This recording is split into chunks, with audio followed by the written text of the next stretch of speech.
All right, hello, everybody. How are you guys? I hope you guys are good. Hope you are having a fantastic day or night, no matter where you are. All right, lots to go over this morning. So let me first just say, those of you that are new to the channel, welcome. So happy to have you. Um, those of you that are returning, welcome back. You guys are awesome. All right, so let's get right into this. Before we get started, please do me a favor and hit that like button and subscribe to the channel if you have not already done so.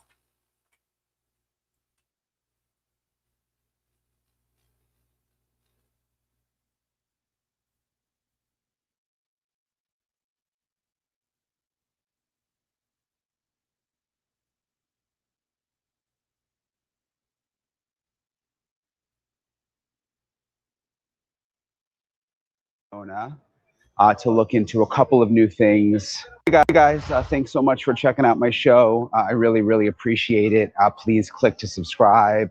Today is day 57 in the search for Nancy Guthrie. I'm actually in the airport right now. I am on my way back to Arizona to look into a couple of new things involving the Nancy Guthrie case. So I'll keep you guys posted on that. It's actually busy in the airport, but the TSA lines, you always hear about how bad they are, but I got through really fast. So that was a relief. I got to the airport super early, but made it through quickly.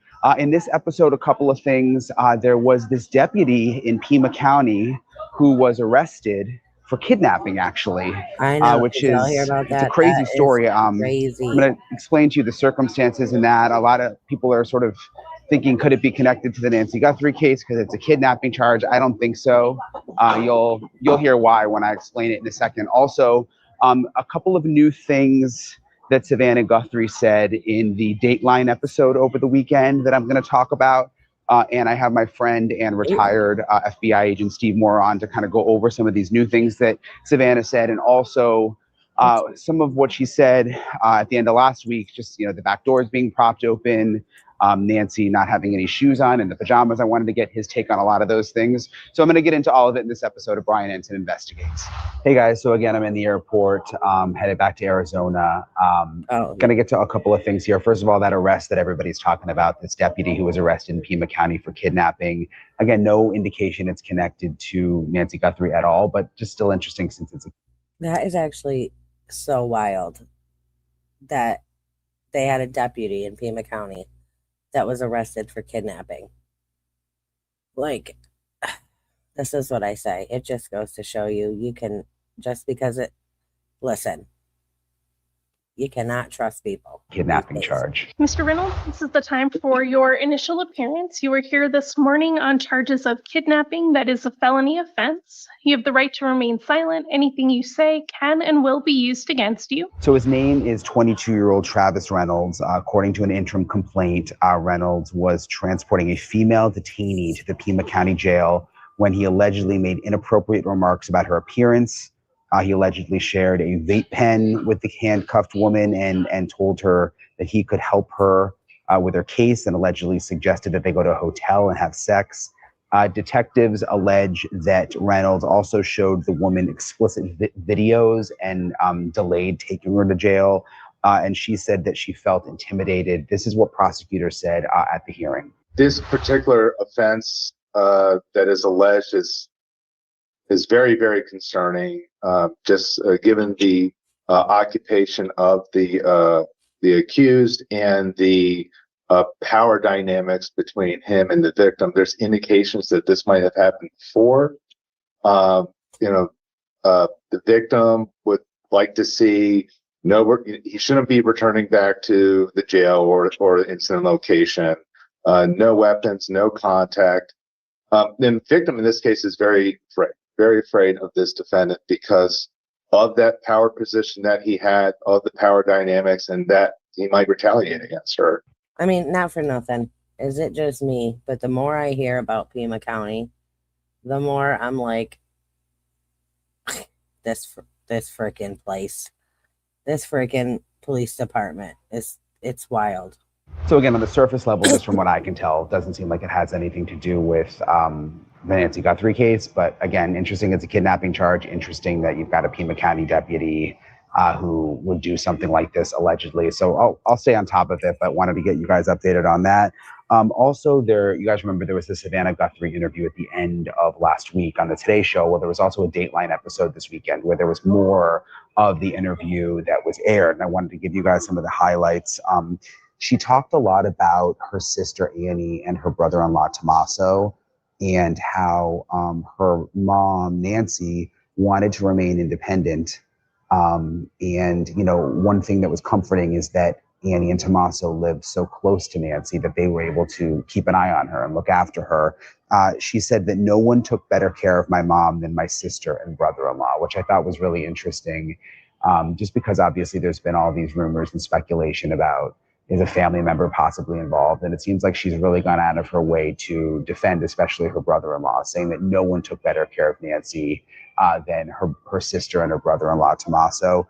She also said that Annie, and she calls him Tommy, Tommaso Tommy, made it possible for Nancy to stay in the house that she loved because they were close to her. They let her have her space, but, obviously they just lived like 10 minutes away.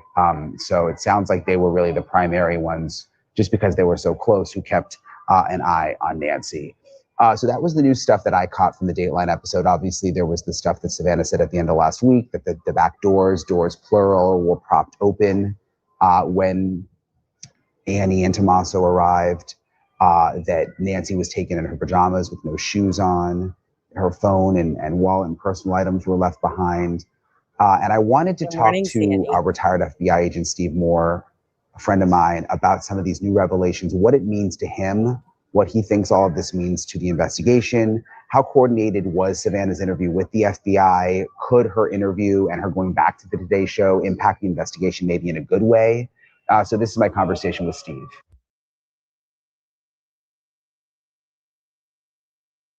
Okay.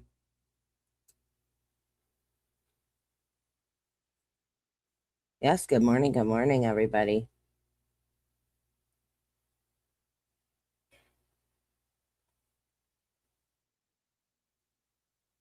Okay, now I think, okay.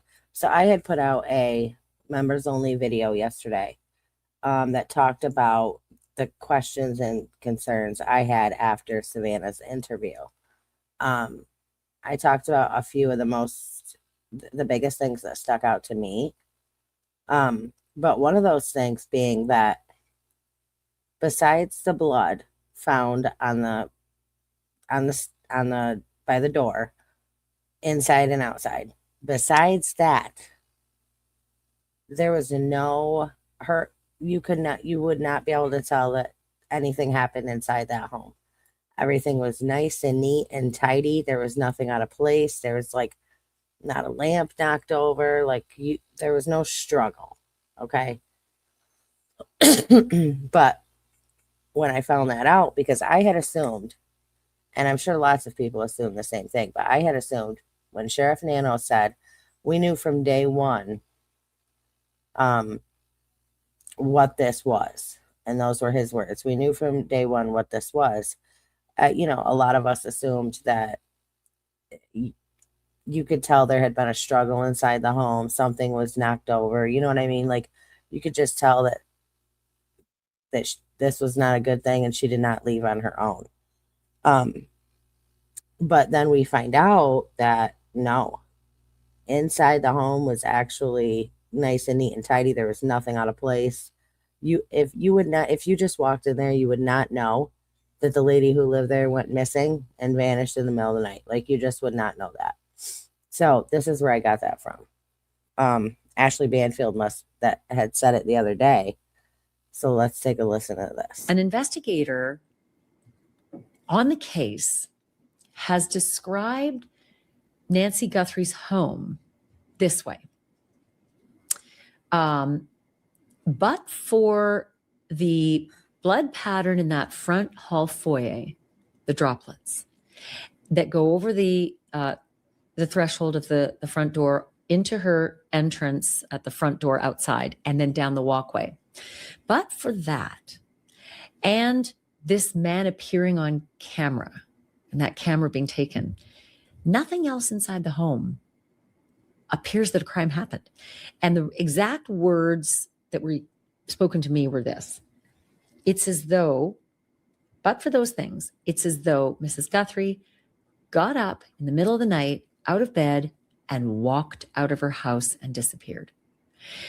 And that was such a profound statement to me, because I also assumed there was a lot of evidence in that home that we just don't know about, right? The duck paddles under the water, that there's so much that they've processed and that they're working on and that we don't know about. Like, that's what we assumed.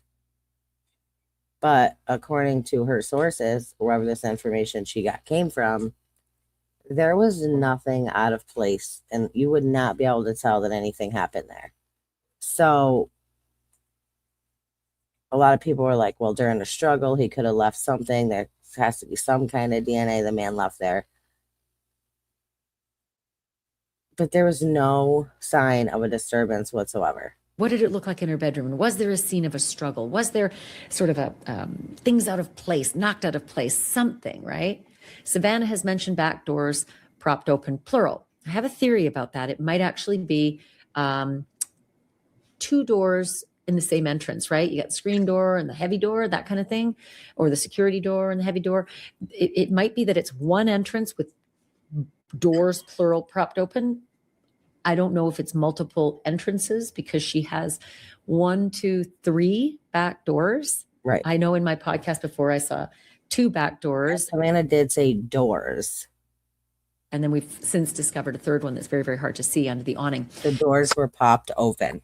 But 3 back doors. So anyway, we're unclear as to what Savannah means by back doors, plural, propped open, whether it's multiple entrances or just one entrance with 2 doors, in it. But these clues, other than doors propped open, man on the camera smashed, and this and blood pattern, nothing else. And that has me really flummoxed. I had this vision that there's just a huge scene that was processed inside, some evidence there of what happened. And like, that's what I was thinking too. That's what I was thinking. And especially when you go back to, well, you know what? When we go through Savannah's thing, we'll discuss. Apparently that's not the case. But I will say this. Because I'm not going to lie. And not for nothing. In my opinion, there was like at least 4 or 5 like red flags, like things that stuck out to me during her interview. Early in the investigation, like day of, they're showing up, and that may be how the scene presented, right? It may have been early on how the scene presented, even to the FBI and the homicide cops and everybody from Pima County. That's the first thing they see, like, what the hell happened here? Because it doesn't look like anything.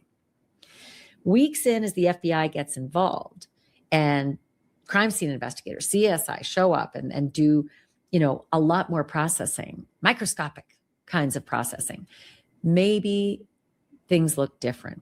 But the way that this has been described to me is that it's as vexing to them as it is to the rest of us. Like, if they didn't have that blood, and if they didn't have that man on camera, and cameras missing, they might have actually thought she just walked out. They might have actually thought that, because that's what it looked like in the home. So it's just, it's frustrating, and it's upsetting, because I just wish they had so much more to go on, just wish they had so much more to go on. You hear Savannah and the heartbreak in her voice, the sadness, the frustration, the bewilderment, the bewilderment when she talked about leaving Arizona and flying back to New York and just wondering, where are you, right? Put yourself in her shoes. You can't even imagine what this is like for them, right? Okay.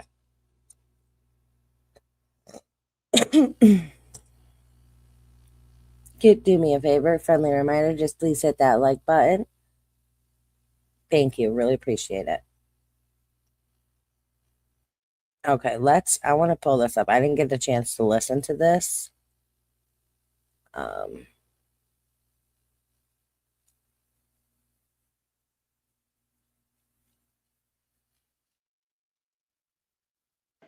you have the daughter of a missing 84-year-old woman who is speaking for the family. And there was a whole bunch of pre-interview prep that took place before they got on that set. And somebody said, action. Okay. To me, it felt like a total, it almost felt like coming down the driveway. And I know people are going to hammer me, but you know what? I'm a straight shooter. I'm not going to lie, pretend, or anything like that. From my observation, when I saw them walking down the driveway, all the scrutiny that certain members of that family were under, and then they put a note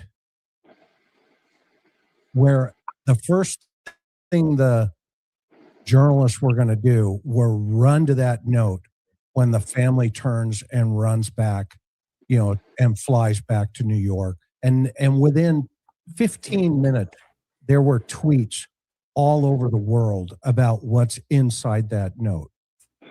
Now, I'm not the sharpest tool. Then they put a note. My observation, when I saw them walking down the driveway, all the scrutiny that certain members of that family were under, and then they put a note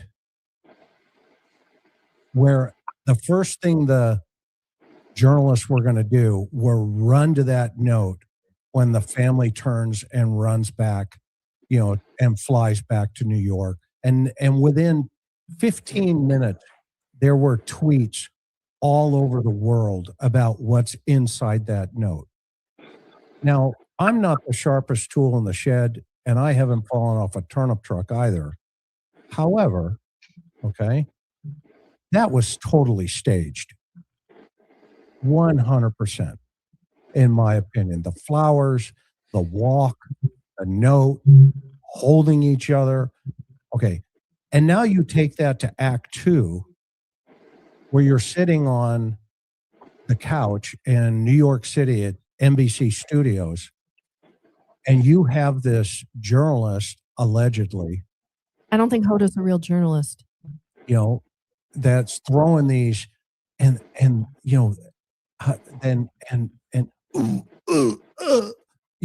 all this. And yeah, I will say though, for the interview, it should have been done because Hoda and Savannah are so close.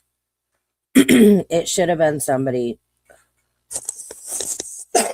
excuse me, it should have been somebody neutral that did the interview. Somebody that would have been able to ask follow-up questions. Somebody that would have been able to, get a little bit more information instead of what it was. Like, I said the same thing. Like, listening to Hoda, and don't take this the wrong way. I don't want this to sound wrong. But listening to Hoda, like, whimper and wipe fake tears away from her cheek was not, the greatest thing, I would say. But the whole thing was just not done. It should have been done differently. It should have been an impartial party. It should have been somebody else that did the interview, because there could have been a lot more information that came out than what it was. I'm going, am I missing something here? And what was the takeaway of the whole interview? The takeaway was, my whole family is a solid unit. I'm not saying that Savannah in any way, shape, or form has anything to do with this. She's in New York City. She wasn't there. But I want to hear from Annie. I literally just said this. Like, in my members only video, I was literally saying this because it kind of makes me angry that Savannah was in New York living her life. Annie was the one literally taking care of Nancy, right? She was the caregiver of all the kids. She was the one, because she lived 10 minutes away. So she was the one that had that did that was there for Nancy. And yet, besides when Savannah and her brother and Annie put out that video, that plea. Besides that, it's always been Cameron actually put one out, the brother. He put one out, a video, pleading for the kidnapper to contact the family directly. But other than that, it's been Savannah. Savannah has been the liaison between the public and the family. But why are we not hearing from Annie, the sister who was the one that was responsible basically for the mother? Why have we not heard from her? She was the first one at the scene. Why, you know what I mean? Why are we not hearing from her? Why has she not come out and said anything? And I know some people are going to say, well, look at how the public speculate. Look at how the public's been speculating about her. Well, not for nothing, but her keeping quiet and it is causing people to ask questions. It's you know, it's not like by her staying silent, people's questions are answered. No. I want to hear Annie say, when I got over to the house that morning, Listen, I'm with you. and we saw the doors propped open, and I surmised Don't even get me started that, on the you know, camera. when we saw the blood, you heard my sister tell you about the blood on the porch on Dateline. You heard my sister tell you about the pajamas, and you heard my brother tell my sister, you know, sweetie, this could. And oh my gosh, I know. It's, you know what? We'll do all that. We'll get through. We'll go over it. Because of I'll say this what I could be got to because say. of you. Okay. And my husband and I, ABC and Good D, morning, AZ okay? Sunshine. I don't want to hear from the police and the investigators From that they Tucson. impounded their car, It's a lot. You got some craziness. searched going their on house there. multiple times, came out of the house with bags, went back at 10 o'clock at night to take photographs and probably run an alternate light source and or luminol in the house. I want to hear from them as to why that occurred. And also the UFED, they downloaded their phones.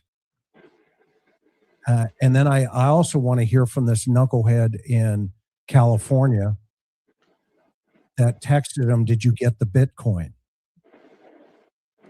The brother-in-law, just out of curiosity, this is the interview I would have loved to hear from NBC. Tommaso, did it surprise you you got a text message about Bitcoin request? I mean, am I off base here from your perspective, from an investigative, now would we not all ask these questions behind the scenes? No, Absolutely. absolutely. Oh yeah, for sure. That's why. And maybe not as Kurt. That's why I say that Hoda, someone who's so close to Savannah, was probably the worst choice for this interview. The worst one.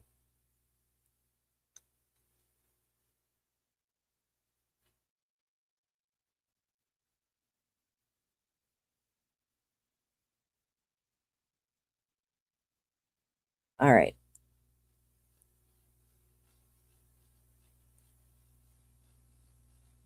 Well, of course, of course. Of course. All right. Let's actually go through this because, yeah, there's a lot to say.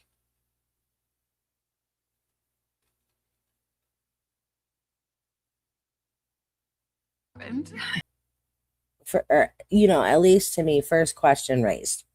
Because, again, why would you call your sister? And why would the first thing be like, mom's missing? Why would it not be, hey, have you talked to mom? Have you heard from mom? Like, you know what I mean? Not mom's missing. You'd be like, hey, have you heard anything from mom? Because I'm at her house and she's gone and nobody can find her. Like, she's not here. But to be like, hey, mom's missing, she's gone. I don't know. It was just super weird. Like that seems very off to me. But again, that's just my opinion.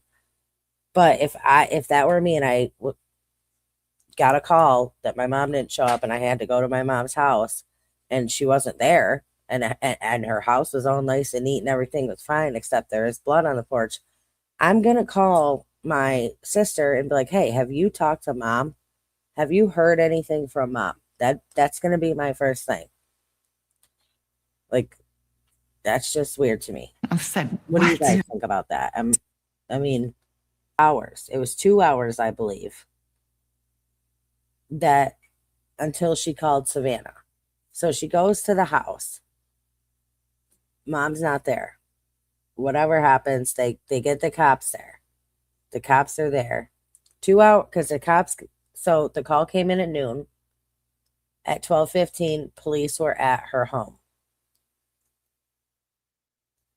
2 hours later is when Savannah got the phone call. So for 2 hours, she didn't call. And when she does call, the first thing she says is, mom's gone. Mom's missing. Again, not have you heard from mom, but we're talking 2 hours later. Like, you know, your sister has all of these resources, right? Resources that you don't have. Why would she not immediately call her after she called the police? Why are you going to wait 2 hours? That doesn't make any sense to me. Annie and Tommaso had already called all the hospitals. But there was a reason, for whatever reason, Savannah felt like she still had to make those calls to the same hospitals. So, you know, take from that what you will. Again, let me make a blanket statement that everything I state in this video is strictly my opinion based off of the research I have done and my perception of it. Think for yourself, do your own research, form your own opinions. Everything is alleged, okay? Everything is my opinion. But for whatever reason, in my opinion, even though Annie said she had called all the hospitals, Savannah still felt the need to make those phone calls herself. Some may say maybe she doesn't really trust Annie. Some may say, well, maybe she just needed something to do and she was, like, well, I'm going to call them all again anyway, just to double check. I said too, because as she's talking about her mom, like, she was so limited on mobility that it was very rare that she could go get the mail, but most days she could not. She could not get around. And to me, if you are a professional, if this is a professional job for money, for ransom, right? If this is just a professional job for money, I don't understand why. And I don't understand why an 84-year-old woman would be the target. If the object is getting money from Savannah,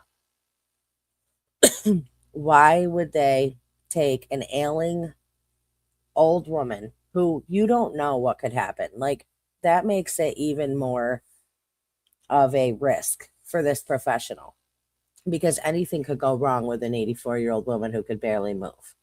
So I find it odd that she would be the target and it wouldn't be it wouldn't be Savannah's, child or her, Savannah herself. Like, now, yes, I'm sure they have some type of security, but I mean, let's be honest. It's not like they're the president and they got Secret Service watching them 24/7. It just seems like if this was a professional job just for getting money from Savannah, why take the risk that something could go wrong with this 84-year-old woman and then you don't get your money anyway? Like, it just doesn't make sense to me. You got to think too, guys, that, listen, now, Annie was the one, Savannah was in New York living her life, right? Annie was the one that had the day-to-day with the mother, with Nancy. And Nancy didn't even have a subscription for her camera. So she was living in this house, this big house, alone because she wanted to be independent. Annie only lived 10 minutes away. But wouldn't you make sure, at the very least, make sure that your mom's security cameras were working, the subscription was up to date, and you could keep an eye on it from your house, from your phone. You know what I'm saying? Like, that was not done. And that seems like a minimum that somebody would do to make sure their mother was safe and was able to stay alone. No, she called him.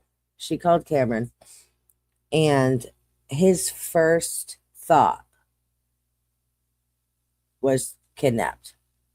Even though her house was in the condition that it was in, there was nothing out of place. That we now know that. You know, we now know there was nothing out of place. So for his first thought to be she was kidnapped is wild to me, because that would not be your first thought. I mean, if the house was in disarray and it looked like it had been ransacked, you know what I mean? Or there was like a broken lamp on the floor, or, you know, things like that. Like, then you could maybe assume that. But to just randomly think that I think she's been kidnapped for ransom money, and then TMZ gets to ransom, like, it just seems, you know, this just seems so wrong to me. It seems so off. Like, why would that be your first thought? And then to blame, and then to put that on Savannah, like, yeah, you know, probably because of you, is crazy. I felt so bad for her in that moment, though. I did. I'm not going to lie. Like, that's heartbreaking. And I said, yeah, what? Well, why? What? And then, I mean, it's honestly, we were probably, I don't know, 3 or 4 days into this. And honestly, that was my thought. I was like, with all this stuff that's going on, with these files coming out and all these emails coming out and everything that's going on, I actually said that to my husband. I go, you know, it's very possible that she had a heart attack and they used this as a smoke screen, as a distraction. You know, I'm very open-minded like that. Like, I will play with different theories, you know, and think about different theories, because I think that's what makes people good at what they do, is being open-minded and being able to look at different things. So I did weigh that one. at least with Right, but here's my thing with the video. On day 10, okay, we know Nancy did not have, she had camera, but she did not have a subscription, like I had mentioned. Now here's the problem. So day 10, they come out with that video right there, right? A few days later, we get a still shot. Now everybody was like, oh my gosh, that's a different day. That's the same guy, but a different day. And the sheriff come out and said, well, we can't say that for sure, because on these recovered data, because she didn't have a subscription, these videos, the video we were able to come out with and this picture are recovered data. So there is no date and there is no timestamp. So there's no way to say for sure, for 100% sure, that those two were on different days. He said that, right? Which immediately, my thing was like, okay, wait a second. If you can't tell us that picture is from a different day, because there's no date or timestamps, and there's no date or timestamps on the video from Porch Guy, how can you say for sure that Porch Guy video was even from that night? Well, you can't. If you can't say that those two things were from 2 different days, because there's no date or timestamps on either, because when it's recovered data, you don't get date or timestamps from that. So how do we even know that Porch Guy video is even from that night? And then where's the other recovered data videos? Where's the Uber pickup? Where's Tommaso dropping her off?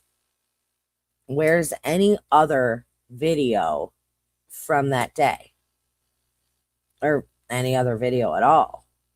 And remember, they said, like, way down the line, what was it, day, like, I don't know, 50, 40, 50, somewhere in there they said, oh, well, we have pictures from the backyard, but they're little thumbnail pictures, and we have before and after, but nothing during. But again, no timestamps or dates. So, that whole thing is very confusing to a lot of people, and it should be, because there's a lot about this case that doesn't make any sense, and that is definitely one of them. Again, if that's true, if nobody took better care of her than Annie and Tommaso, then please explain to me why her camera subscriptions were not working, why she had no security there.